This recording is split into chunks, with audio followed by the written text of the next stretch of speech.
We cannot see. Blind spot. Okay.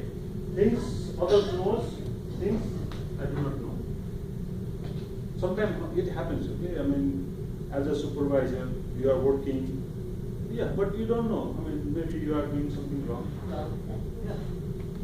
So if you know what is your weaknesses, it will help you become emotionally intelligent. So you can, I mean, there are a lot of tools, okay? I'm just doing the performance coaching. If anybody likes to develop all the weaknesses, so I can help. I have an email and everything. Okay, so I have a tools like the MBTI, it's a psychological tools, and I can find out your strength and I can find out your weaknesses. Yeah? Yes. Good. Just filling out a questionnaire. Okay, sure. Okay? And I'll just match and just talking with you whether it's true or not. Okay. Once it is there and you are committed, then you can develop this. So this is a blind spot. Okay? So everybody has a weaknesses. No matter how committed you are, because if you do not get the feedback from people, you cannot change. Because you think that you are doing good every time.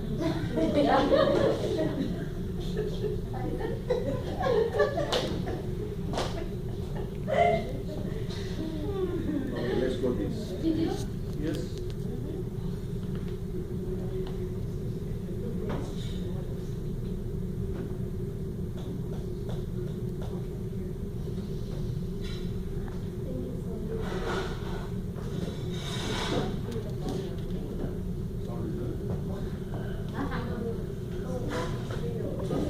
Sorry?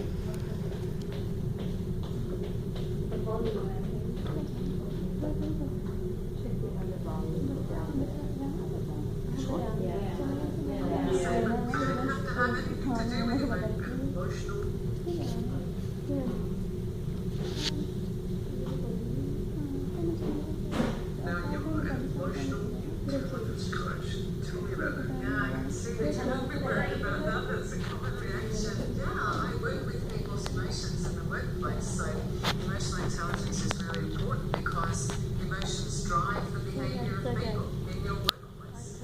Well, I've worked with a lot of senior people, and I know that for a lot of them, this is a scary topic. Which is especially if they're men.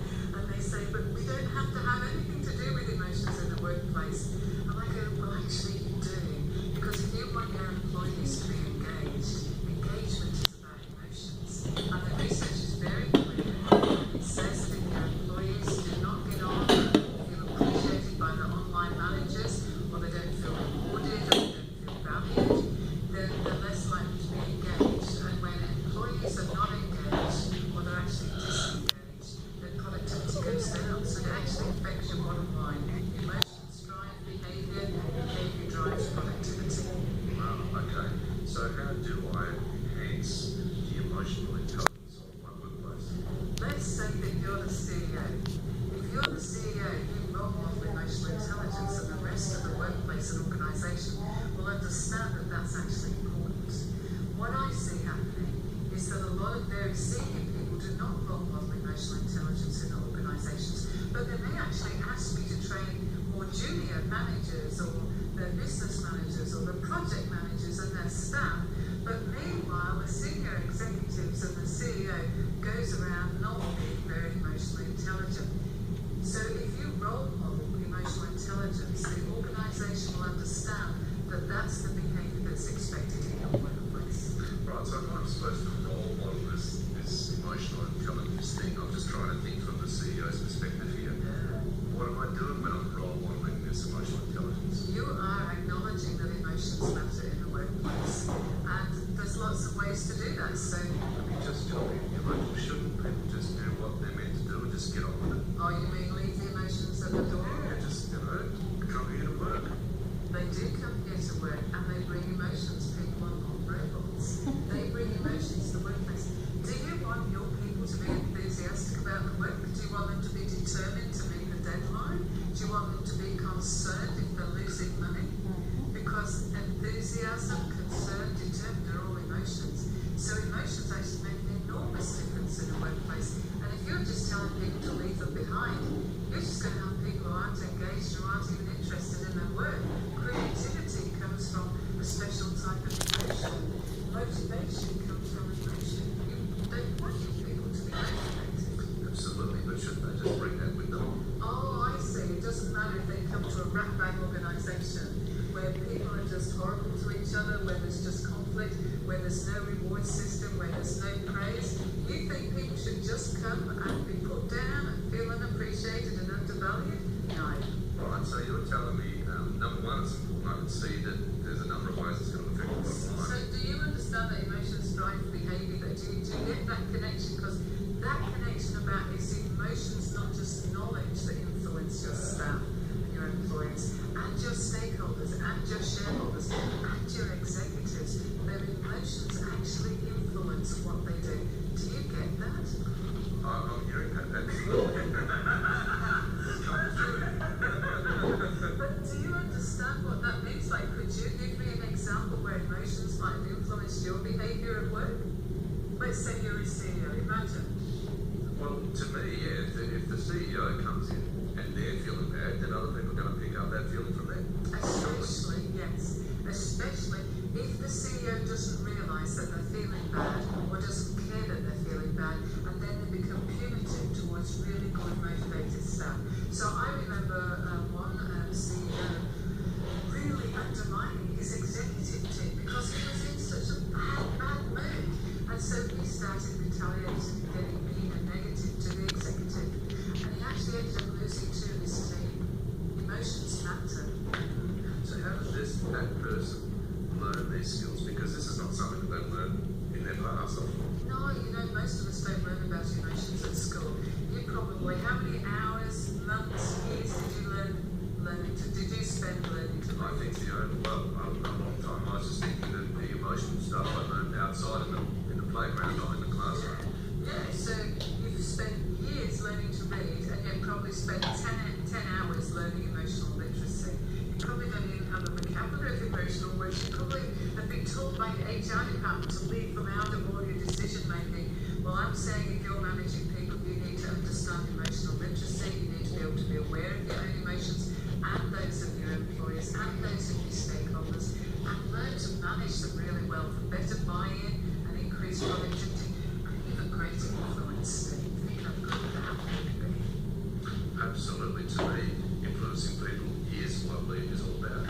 Yeah, and emotions drive behaviour, so why wouldn't you want to pay more attention to emotions, especially on those occasions where you've given information to people and they've not acted on it? That they'll act on it. I'm wondering if you've ever gone and driven a car and seen 60 kilometres an hour but gone at 70. I might have gone 62 and a half. Well, there's the information. It says 60, but if you're anxious about being late to work, you probably will be more likely to go at 70. Why? Because the anxiety overrides the knowledge. Emotions drive behaviour, not just knowledge, but knowledge plus emotions. So if you're already competent on the knowledge, just add emotions in as well. So you should be better as a CEO. Thank you. I've run out of questions here, but So that's fine, because all that matters is that you understand that emotions drive behaviour. And if you want more information, Steve, you can just go to my website, rachelgreen.com. to me, that's the fundamental thing, because if I know that emotions drive behaviour, then if I want people to do things, I've got to know that emotions. You do. And also, you can, of course, get to come into your organisation. I really enjoy coaching senior teams on emotional intelligence, especially the people who don't think that they matter. My job is to show you how they do matter, and then show you how to read them, to understand them, to be aware of them, and to get you to become more engaged with your stakeholders, your shareholders, your minister, other senior people, your employees, anybody. So I'm very happy to come into your organisation if you'd like me to. Thanks, Rachel. To me, what you're showing me is how something that we've considered to be soft has really hard results. Oh, absolutely. And the research is very convincing now that even if you've got a sales team, that they will earn more money and bring in more money to your organisation if they have higher levels of emotional intelligence. And also, if your staff have higher levels of emotional intelligence,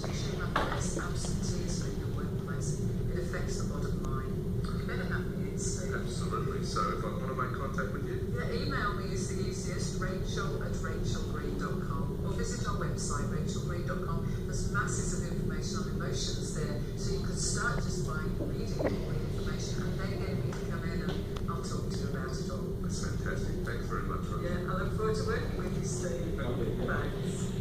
Okay, thanks. So let's explore. I mean, what this slide tells. Okay.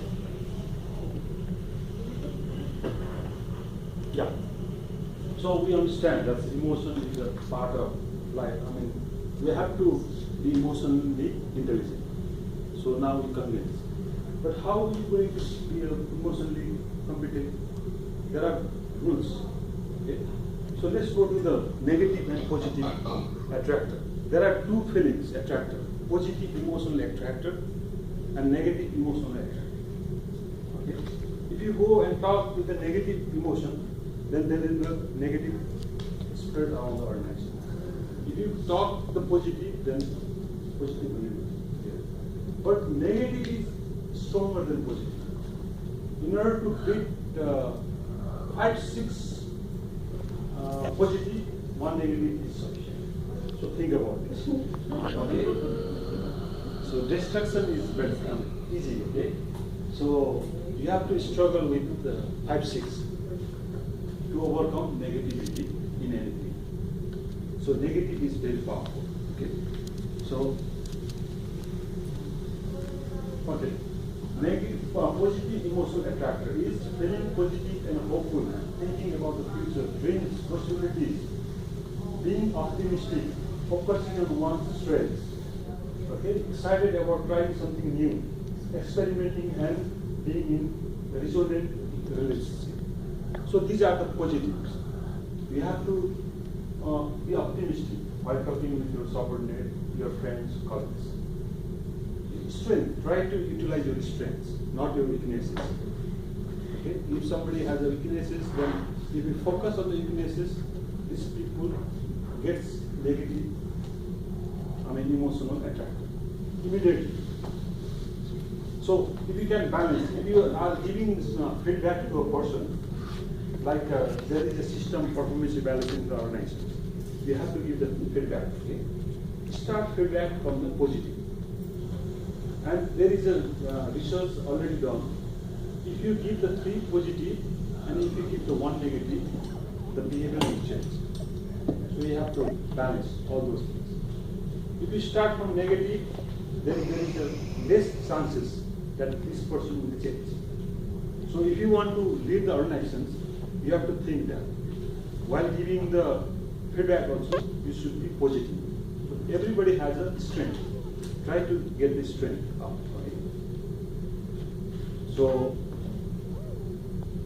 a negative, okay, the fear, thinking about past and present, past regret, every time regret, is a negative attractor, emotional attractor. Expectation of others and problems. Lot of expectations. People expect a lot of